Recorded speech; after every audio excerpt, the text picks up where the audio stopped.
Perusa suit pendant une saison de Continental Circus un jeune pilote australien qui s'appelle Jack Finlay.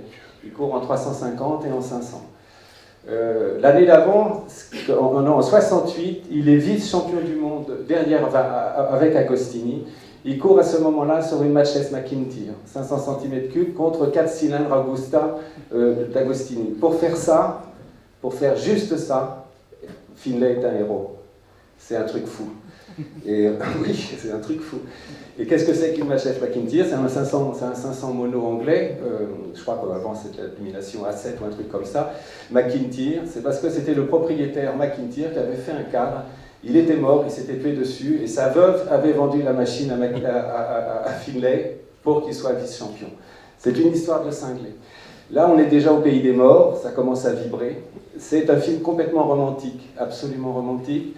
C'est un poème prolétarien.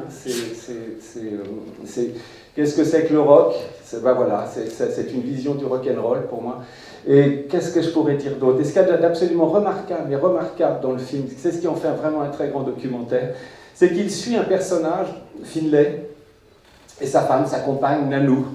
Elle a 10 ans peut-être de plus que lui. On ne sait pas si c'est une grande sœur, si c'est une mère. On s'interroge bien sur cette sexualité qui les unit. C'est étrange, c'est vraiment étrange. Elle s'occupe de lui comme d'une mère. Et ce type-là, Finlay, il a un visage d'ange, il a un visage d'adolescent. Les motards, normalement, on se dit, tiens, c'est des durs, c'est des choses. Lui, c'est un enfant. Il est diaphane, il est beau, il est incroyable. Et il a toujours, quand il se casse la gueule, il n'arrête pas de se casser la gueule, c'est évidemment terrible. Il a toujours un sourire comme s'il s'excusait. Alors, ce que ça raconte de magnifique, il parle d'un moment où quelque chose va changer. Alors, en termes motocyclistes, c'est-à-dire où les usines vont arriver sur les circuits, ça va s'industrialiser, les pneumatiques seront meilleurs, les circuits seront meilleurs, les machines iront plus vite, mais les gens ne se tueront plus.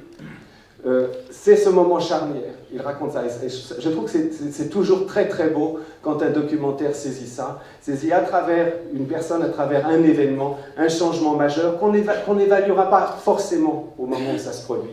Je pourrais dire, Gimme Shelter, c'est la fin de la grâce des Rolling Stones, c'est terminé. Ou on pourrait penser, je pensais aussi